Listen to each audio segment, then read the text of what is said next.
যে জল্লাদ শাহজাহান আঠুর বয়সে এক টিকটকার তরুণীকে বিয়ে করে রীতিমতো সে বিপদে পড়েছে। আমরা এই বিষয়ে একটু জানবো যে এই যে জল্লাদ কাকা তিনি কেন হাঁটুর বয়সী এক মেয়েকে বিয়ে করলেন, কেনই বা বিভিন্ন জায়গায় যেতে হচ্ছেন, কেনই বা তিনি এখন বিপাকে পড়েছেন, আমরা এই সম্পর্কে একটু আপনাদেরকে জানাইতে চাই। আসসালামু আলাইকুম কাকা। ওয়ালাইকুম সালাম।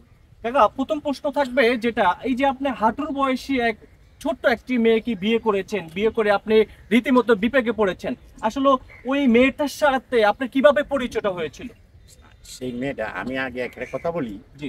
সেটা হলো যে এই যে আপনারা বলেন যে হাঁটুর বয়সী, তার যে বার্থ সার্টিফিকেটে মানে তার ইয়েতে আছে, আইডি কার্ডে আছে তার বয়স এখন বর্তমানে রানিং 24 বছর। জি।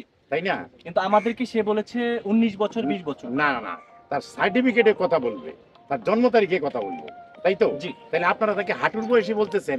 আর ইতিমধ্যে এটাও দেখেছেন, হ্যাঁ, তার সে নিজে মুখ দিয়ে বলেছে তার 10টা বিয়ে হয়েছে। জি। সে হয়তো যদি যে রাগে বা ক্ষোভে বা এখন বলতে পারে, আর যদি সঠিক তার 10টা বিয়ে হয়, তাহলে এখানে হাঁটুর বয়সী একটা মেয়ে আপনারা বলতেছেন সে আমার ইতিপূর্বে যাদেরকে বিয়ে করেছে, হ্যাঁ, আমি এখন বিয়ে করেছি, দোষ হয়ে গেছে, কিন্তু যারা বিয়ে করেছে নয় আমার থেকে জুয়ানি তো বিয়ে করেছিল, জি। ছিল না? জি। তখন তাদের সংসারে সে থাকতে পারলো না কেন? সে সম্পর্কে অবশ্যই আপনি নিশ্চয়ই জানতে পারবেন, সেটা আপনাকে আমি বলবো যে ওই সংসারে তিনি কেন থাকতে পারে নাই, এবং ওনাকে আমরা জিজ্ঞেস করলাম যে আপনি কয়টি বিয়ে করেছেন, এই যে ওনার মতন একজন ব্যক্তিকে আপনি বিয়ে করেছেন, তারপরে আপনার আগের স্বামী আছে, সমস্ত ঘটনা কিন্তু আমরা আজকে ফাঁস করব। আরেকটি বিষয় হচ্ছে, আপনি বিভিন্ন সোশ্যাল মিডিয়াতে আসছেন, এই ক্যামেরায় বন্দী হচ্ছেন, এই যে সাথী আক্তার ফাতেমা আপনার স্ত্রী, তিনি কিন্তু এখন পর্যন্ত আপনার স্ত্রী, আপনিও ডিভোর্স দেন নাই, সেও কিন্তু আপনাকে ডিভোর্স দেয় না। সে বিভিন্ন মিডিয়ায় বলতেছে সে ডিভোর্স দেয় নাই, জি। এবং আমি ডিভোর্স দিব না। আপনি ডিভোর্স দিবেন না? না, আমি কেন ডিভোর্স দেবো? সে আগে আমাকে ডিভোর্স দেয়, আমার তো কোনো সমস্যা নাই, সে ডিভোর্স দিবে। আমি তাকে বলেছিলাম আপনি কি সংসার করতে চান, সে বলল যে আমি সংসার করতে চাই না।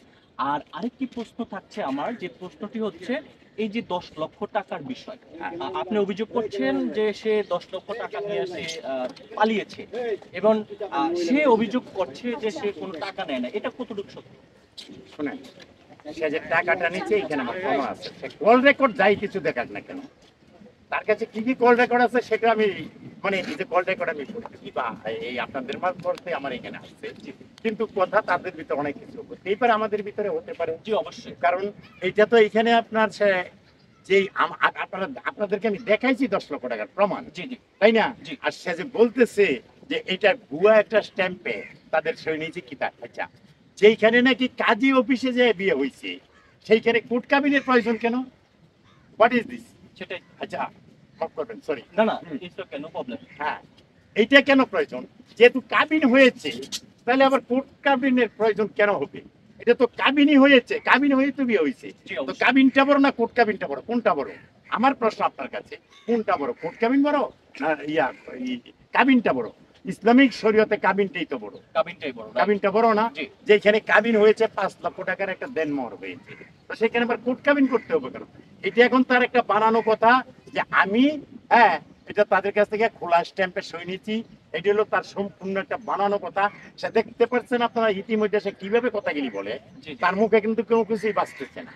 আচ্ছা, আমি যদি এখানে একটু যোগ করি, মাইন্ড করবেন না, এই যে সে বিভিন্ন সোশ্যাল মিডিয়াতে কথাগুলা বলছে, আপনি তার সঙ্গে একাধিকবার দিনে রাইতে, নিশ্চয়ই আপনি বলতে পেরেছেন, আমি ভেঙে না বলছি, এই বিষয়টা আপনি ক্লিয়ার করবেন, এইটার কারণে সে আপনার কাছ থেকে দূরে সরে যাচ্ছে, এটা একটু ক্লিয়ার করবেন। শোনেন, এই কথাটা কিন্তু আমি বলতে চাচ্ছি না, কারণ তাদের মতো এরকম ভাষা আমার নাই, আর আমার বলার মতন ইয়ে নেই, কিন্তু আমি এমন টাইমে বলতেছি, কিছু কথা বলেছি যখন আমার দেওয়ালে পিঠ থেকে গেছে, তখন আমি সামনে, আপনারা জানেন না, আমি তাকে এমন একটা জায়গা থেকে উঠে নিয়ে আসছিলাম, সে আমার সাথে কোরআনও শপথ করেছিল, সে এখন বলবে যে কিছুই করে নাই, তার ভাষ্য কিন্তু এগুলোই থাকবে যে সে কিছুই করে নাই, হ্যাঁ, সে এইভাবে চলে গেছে। কিন্তু না, সে আমার টাকাগুলি নিয়ে গেছে। প্রথমত সে যখন বিয়ে করেছে 10 লক্ষ টাকা পাই সে বিয়ে করেছে, আচ্ছা। সেটার এখানে আমার কাছে আছে। তো আমার প্রশ্ন হলো যে যেখানে কাবিন হয়েছে সেইখানে আবার কোডের প্রয়োজন কি? আচ্ছা, এখানে আমি আপনাকে একটু যোগ করি, আপনি থামাচ্ছি। আপনি বলছেন যে 10 লক্ষ টাকা পেয়ে সে আপনাকে বিয়ে করেছে, এবং আমরা তার কাছ থেকে যেটা শুনতে পেরেছি, আপনার একটি কথা ছিল আপনি সিএনজিতে নাম্বার পেয়েছেন। আমরা তার কাছ থেকে শুনতে পেয়েছি আপনি তাকে আগে নাম্বারটি দিয়েছেন, তারপরে 2 দিন পরে আপনি তাকে ফোন করেছিলেন। এটা নিশ্চয়ই আপনি শুনেছেন।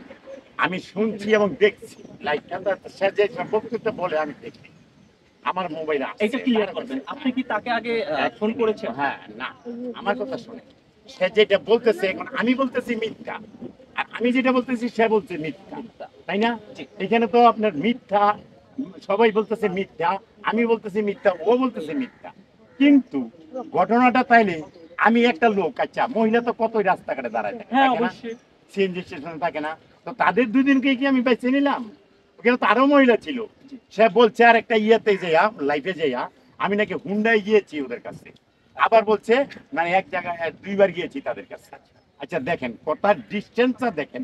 এখন আমার কথা গেলে হয়তো সে শুনবে, শুনে আবার এটাকে সে সে অত্যন্ত চালাক। আমি যেখান থেকে তাকে নিয়ে আসছিলাম উঠাইয়া, সে অত্যন্ত চালাক, কিন্তু আমি জানতাম না যে তারা এটা করতো। এটাকে আমি কিন্তু চাপা রাখছিলাম, যে যখন আমি চাপা রাখেছিলাম কেন, আমি যেহেতু আমার পরিবার সে এক, তাই না? হ্যাঁ অবশ্যই। হ্যাঁ, এখন এখনো তো পরিবার। পরিবার, জি। এগুলি বলা যাচ্ছে না, জি না, কোনো সব মতেই কথা কিন্তু সব আসলে কথা বলা যাচ্ছে না। বলা যাচ্ছে না। আচ্ছা, হ্যাঁ, সব কথা বলা যাচ্ছে না, শোনো আমি তো তাদের মতো নোংরা না, হ্যাঁ তাদের মতো ওইরকম চরিত্রের না, আপনার একটা সম্মান আছে। আমার একটা সম্মান আছে। এবং সে বলতেছে আমি নাকি বলছি যে প্রধানমন্ত্রী আমাকে 60 লক্ষ টাকা দিছে, এটা দিছে সেটা দিছে, বা এই ধরনের কথা না। আমি তাকে আগেও বলেছি যে প্রধানমন্ত্রী আমাকে 5 লক্ষ টাকা দিয়েছে। এবং আমার এখানে মিডিয়া যেহেতু, বা আপনারা গেছেন কিনা হ্যাঁ, দোকানে, জানি, জানি। হ্যাঁ, তো আমি যখন দোকানে মাল চামানা কি আমি এইভাবে রাখবো, কারণ মিডিয়া গেলে আমি সরকারকে দেখাচ্ছি যে আমার এখানে কম আছে।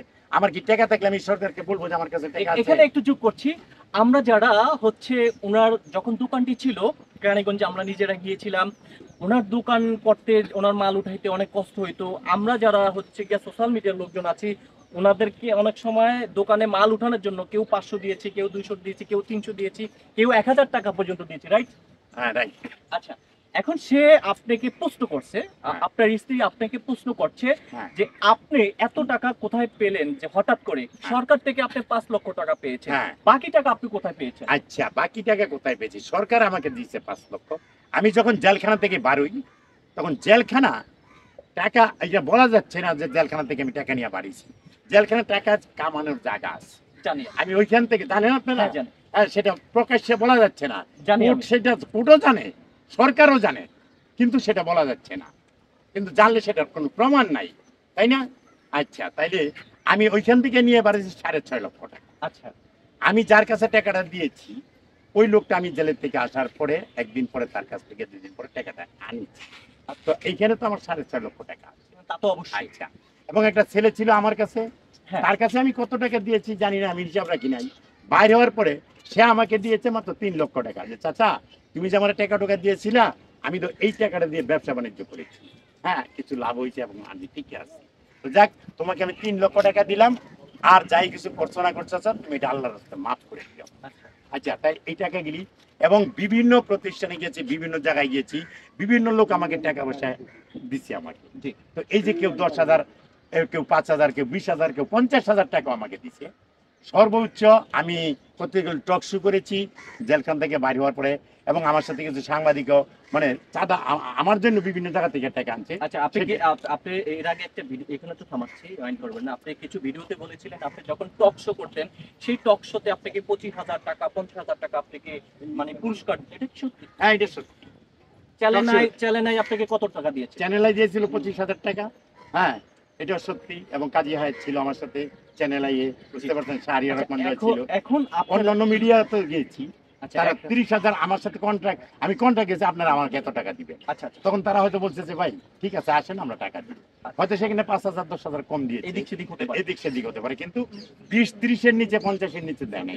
আচ্ছা, বুঝতে পারছেন? আচ্ছা, আরেকটি বিষয় যোগ করছি, এই যে আপনারা দুজন, আপনার স্ত্রী এবং আপনার স্ত্রী এবং হচ্ছেন আপনারা সোশ্যাল মিডিয়াতে যে এখন মানে বুঝতে পারছেন যে আপনি এত বছর কারাবন্দী, কারাগারে ছিলেন, কাজ করছেন বা যাই করছেন, কিন্তু কিন্তু এই জগতে এসে আপনি তো সোশ্যাল মিডিয়া তো নিশ্চয়ই বুঝতে পেরেছেন ইতিমধ্যে, কিন্তু সোশ্যাল মিডিয়াতে এই যে আপনাদের দুইজনের মানে ভিডিওগুলো সামাজিক যোগাযোগ মাধ্যমে আসছে, মানুষ কিন্তু দুজনকেই খারাপ বলছে। এবং অনেকেই চাচ্ছে যে আপনাদেরকে দুজন আবার এক হওয়ার জন্য। এবং আরেকটি কথা যোগ করি, আপনার স্ত্রী সাথী আক্তার ফাতেমা, সে যে আগে একটা বিয়ে করেছিল, আপনি কি জানতেন? আমি না, সে যখন বিয়ে হয়েছে